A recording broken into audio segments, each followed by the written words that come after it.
Hey everybody, today we are going to be making red lobster biscuits. So before we get going, if this applies to you, if you have longer than shoulder length hair, make sure you tie it back, put on an apron, and wash your hands for at least 20 seconds, and then come on back.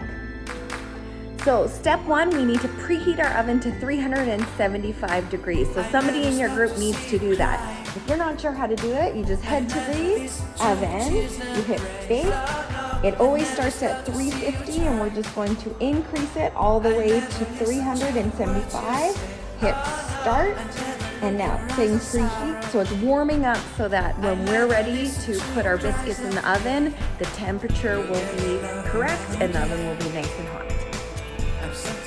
Next, we need to grate our cheese. So this is a grater, and it has multiple different types and sizes of graters on here. I want you to find the big grater. Now, grab a piece of paper towel, place your grater on, and we are going to grate our cheese. Now, a couple key things to know is we always grate in a downward motion, not up, because those blades could touch you. Okay, so be very careful. So we'll go in a downward motion, grating that cheese. I'll show you what that consistency looks like. Very thin and fine. Once I have my cheese grated, I'm going to set it to the side and start mixing my nice cheese. So I got my mixing bowl. I'm going to give it half a cup of flour. Over scoop the flour without packing it.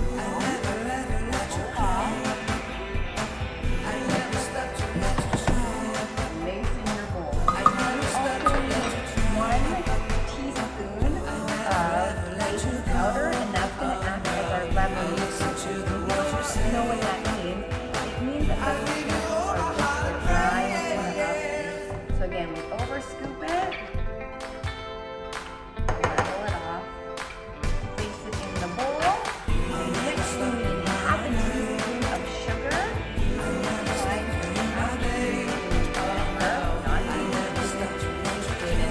some of ours say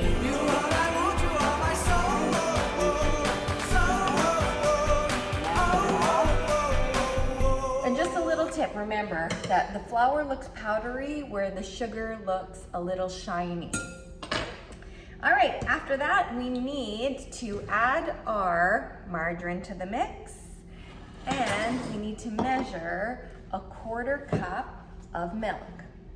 So we actually haven't really measured liquid ingredients yet for our labs, so make sure that your measuring cup is on a flat surface.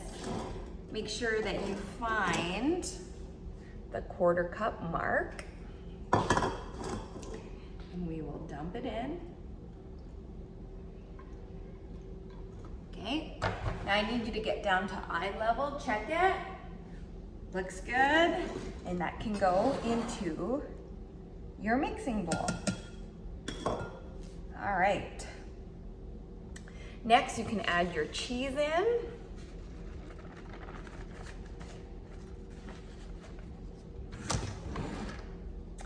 Give it a little stir.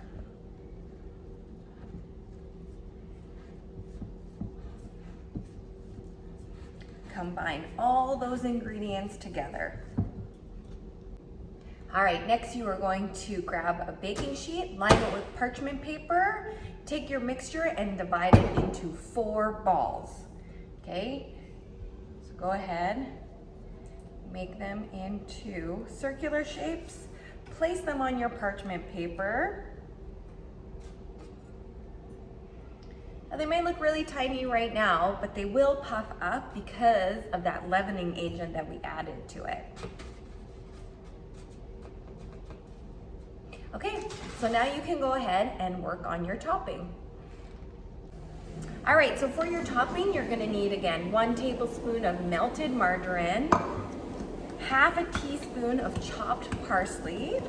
So you can go ahead, measure that. You can use the lid to level it off. That can go right into the mixture. And we might not have enough liquid measuring cups for everybody. So if you want to do this in a small bowl, you definitely can. And then we are going to cheat a little bit. Now, instead of mincing our own garlic, I have pre-minced garlic for us. You need 1/8 of a teaspoon. So go ahead, add that in. And we're gonna stir that up, and then we're gonna brush that or lightly spoon it onto our biscuits. All right, so now I am going to add that mixture on top of our biscuits. Let's go ahead, brush or spoon that on.